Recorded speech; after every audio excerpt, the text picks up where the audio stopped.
Hello everyone, I hope all of you are doing very well. आज के इस important video lecture में हम एक बहुत ही इम्पॉर्टेंट टॉपिक को कवर करेंगे जो होगा article 20 of Indian constitution. Article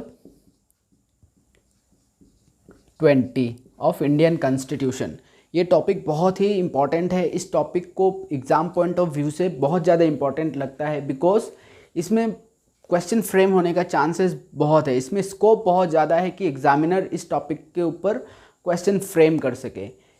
इस आर्टिकल में 3 इम्पॉर्टेंट टर्म को हम लोग को देखना है, बहुत इम्पॉर्टेंट। आर्टिकल 20 क्लॉज 1 में बताया गया है protection against ex post facto law.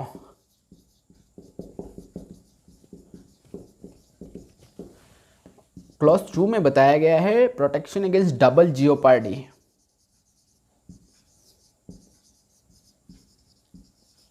And clause 3 में बताया गया protection against self incrimination. Right, इन तीनों टॉपिक को हमें समझना है, बहुत इंपॉर्टेंट है ये टॉपिक। इसमें इंडिविजुअली क्वेश्चन फ्रेम हो सकता है, 2, 3, 4 मार्क्स का शॉर्ट नोट लिखने को दे सकता है। एंड ये ब्रॉड क्वेश्चन भी आ सकता है इसमें से, ऐसे होल आर्टिकल 20 को एक्सप्लेन करना है। तो ये टॉपिक बहुत इंपॉर्टेंट होता है एग्जाम पॉइंट ऑफ व्यू से। तो सबसे पहले हम लोग एक्स पोस्ट फैक्टो लॉ के बारे में देखेंगे कि ये क्या है, किस तरह से इसका अप्लाई होता है। राइट, तो सबसे पहले देखिए x post facto law. X post facto law का मतलब हम एक एग्जाम्पल के साथ समझेंगे। मान लीजिए एक्स ने एक ऑफेंस किया है थेफ्ट का, जिसका पनिशमेंट है सेक्शन 379 के अंडर में मैक्सिमम 3 इयर्स।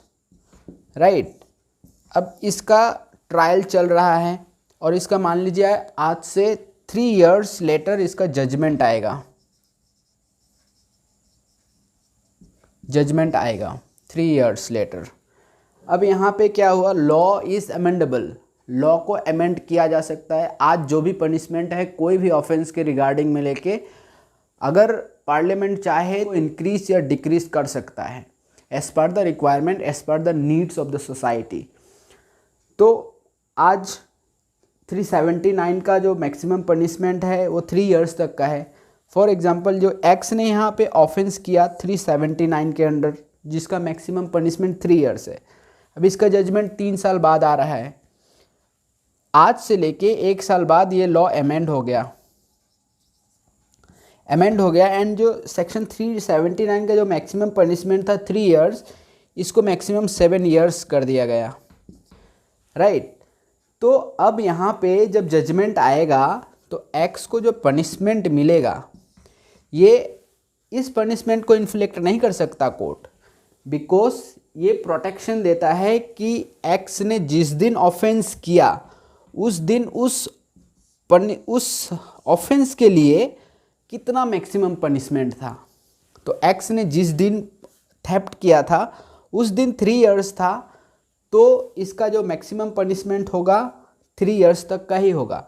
हो सके जिस दिन जजमेंट आया उस डेट में जो थेफ्ट का पनिशमेंट अमेंड करके 7 इयर्स हो गया तो हो गया, उससे कोई फैक्ट नहीं आएगा उसमें। एक्स का पनिशमेंट इसी के अकॉर्डिंग मिलेगा, जिस दिन उसने अपराध किया है उस दिन उस ऑफेंस के लिए उसका मैक्सिमम पनिशमेंट कितना था, उसके अकॉर्डिंग ही उसको पनिशमेंट दिया जाएगा। अब हम लोग देखेंगे डबल जियोपार्डी को। डबल जियोपार्डी का कॉन्सेप्ट ये बोलता है कि एक इंसान को एक गलती के लिए एक बार से अधिक पनिशमेंट नहीं दिया जा सकता। फॉर एग्जाम्पल देखिए, एक्स ने कोई ऑफेंस किया, राइट, इसके ऊपर ट्रायल चला एंड इसको एक्यूट या फिर कन्विक्शन कुछ भी मिल गया। राइट, तो मान लीजिए इसको एक्स को ट्रायल किया गया चार्ज करके एंड इसको एक्यूटल मिल गया। राइट, तो क्या फिर एक्स के अगेंस्ट में क्या फिर वही सेम थेफ्ट के लिए या सेम ऑफेंस के लिए क्या फिर उसके ऊपर एक्यूजेशन करके उसको प्रोसिक्यूट किया जाएगा? क्या नहीं जा सकता। अगर एक्स फिर से अगर कोई दूसरा अपराध करता है तो उसको किया जाएगा, बट एक्स ने जिस अपराध के लिए उसने ट्रायल को फेस करके एक्यूटल या कन्विक्शन कुछ भी मिला उसको, अब सेम ऑफेंस के लिए उसको फिर से प्रोसिक्यूट नहीं किया जाएगा। यही बोलता है डबल जियोपार्डी। तो यही बोलता है आर्टिकल 20 क्लॉज 2 कि no person shall be punished or convicted or prosecuted more than once for the same offense, right. तो ये बहुत इंपॉर्टेंट है ये टॉपिक, इसके ऊपर भी क्वेश्चन आता है। अब हम लोग देखेंगे सेल्फ इंक्रिमिनेशन का जो कॉन्सेप्ट है उसको देखेंगे।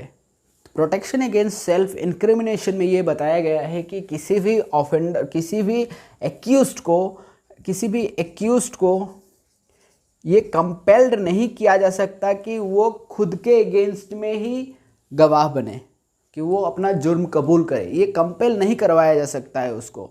तो यही बोलता है आर्टिकल 20 क्लॉज 3 कि no person accused of any offence shall be compelled to be the witness against himself। इसका मतलब उसका जुर्म कबूल करने के लिए उसके ऊपर कोई भी फोर्स या फिर कोई भी प्रेशर क्रिएट नहीं किया जा सकता है। तो यही है protection against self incrimination. Self incrimination का मतलब क्या, खुद के अगेंस्ट में विटनेस बनना। मान लीजिए वो उसके कंपल्शन के थ्रू से ये कबूल करवाया जाए कि हाँ ये अपराध उसी ने किया है, ये काम नहीं करवाया जा सकता है। इसको प्रोटेक्ट करता है हम लोग का article 20 clause 3 of Indian constitution. But इसमें एक चीज़ और है कि ये जो सेल्फ इंक्रिमिनेशन है ना, यहाँ पे कंपल्शन आता है। अब ये 164 CRPC, यहाँ भी स्टेटमेंट, कन्फेशनल स्टेटमेंट रिकॉर्ड होता है।